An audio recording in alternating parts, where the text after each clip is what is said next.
After the release of Garten of Banban 8, the game left everybody with a lot of questions. However, the biggest one on everyone's minds is, will Brushista be on our side in Garten of Banban 9? Or will she try to end our journey into the kindergarten? Today, I will be using clues from the Euphoric Brothers, lore details, and my own theories in order to solve this question.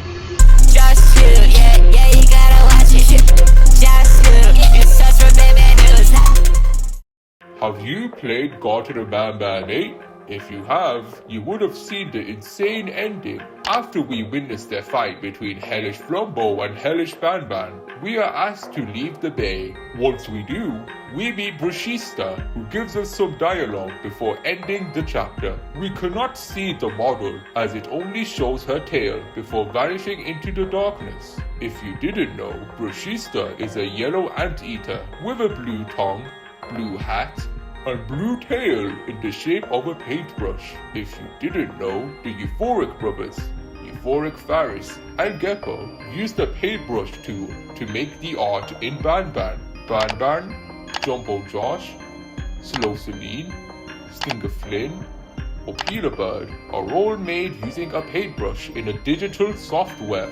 Brushista's influence on the story of Banban has already been made clear from the many paintings seen throughout the 8th game. Believe it or not, our first clue to Brushista's true intentions hides in the ending of this game. If we pay attention to her dialogue, we get a lot of clues. She starts off by saying, "Then the anteater entered the stage," before throwing the head of Miss Mimica, one of the members of the reclamation team, onto the ground. She goes on by saying she moves like smoke. This implies Brushista is a sneaky character who has probably been watching us longer than we've initially thought. She continues by saying silent, choking, inevitable. Let's break down these 3 words. Brushista, the artist anteater found in Garten of Banban 7 and 8, describes herself as silent. Describing herself as silent adds onto the sneaky part of her character. Now, let's think about it. If Brushista was truly a good character, would she really need to be sneaky around us? Why not straight up help us out, like Banban or Flambeau? If she feels the need to hide from us, maybe she's got secret motives we don't know about? Now, onto choking.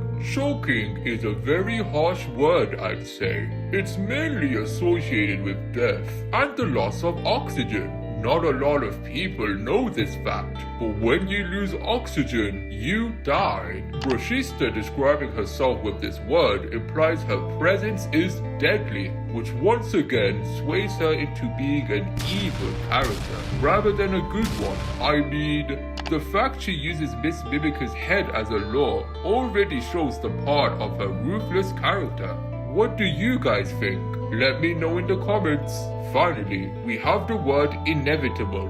What do you think when you hear the word inevitable? Lots of things in life are inevitable. Breakfast, sleeping, broccoli, doodly bones. However, what is the most important thing in life that is inevitable? Death. And you wanna know who that relates to? The art devil, Brushista, the anteater. If we sum up all of these words from this one special quote, it reveals everything. But don't worry, if this doesn't convince you, then what I'm about to share will definitely change that. But before we do that, if you're enjoying my theory, make sure to like, subscribe, and comment if you want a hug from Uri Balloony. Now, throughout Banban 1, 2, 3, 4, 5, 6, 7, and 8's development, the Euphoric Brothers, Faris and Geppo, have shared clues and hints within the server, the Garten of Banban server, by the Euphoric Brothers. And this game, Garten of Banban 9, is no different. Geppo, the purple Euphoric brother, was in the chat one day. Out of nowhere, he said, Brushista will be insane. In Garten of Banban 8, Brushista's insane nature is already shown off once she throws the rotting head of Miss Mimica. So perhaps Geppo is further emphasizing Brushista's evil tendencies? In Garten of Banban 9, we will probably have to go against the new villain, the Artist Devil, while teaming up with secondary protagonist Udi Balloony in order to save our child. If you are curious about my theory about Udi Balloony and why I think he'll save our child, check out my previous video.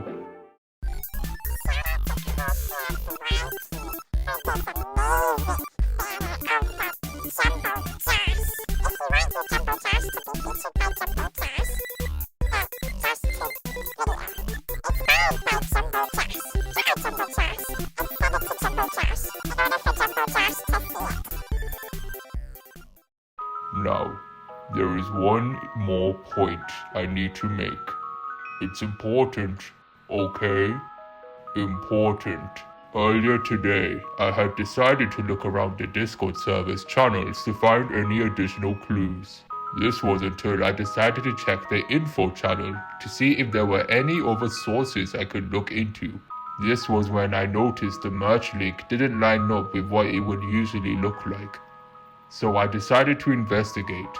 When clicking on this weirdly suspicious link, it redirects you to a site ominously called It's Your Fault, .001, with the only thing available being this disturbing image. It shows a figure resembling Brushista, hung from what appears to be a hook. At first glance, it's hard to make out anything in this image. However, upon brightening it up, you are suddenly met with text which appears to be in Korean. When put into Google Translate, this is what it says. The dark sun has awakened. Are you satisfied? It's your fault. Now you pay the price. At the time of recording this JoshTube classic, it appears the link has been taken down, which implies this was never meant to be shown in the first place. I'm not sure what this means for Garten of Banban 9, however, I thought it was important to mention regardless. What do you all think? Let me know. In conclusion, if we take in all the points I have made throughout this video, we can conclude that Brushista will not be an ally and will instead go against us in Garten of Banban 9, releasing in 2025. Maybe characters like Fiddles Flyer, Uni Balloony, or Mini Josh will be able to help us defeat Brushista in Garten of Banban 9 by the Euphoric Brothers. But we'll have to wait and see. Euphoric days ahead. JoshTube out.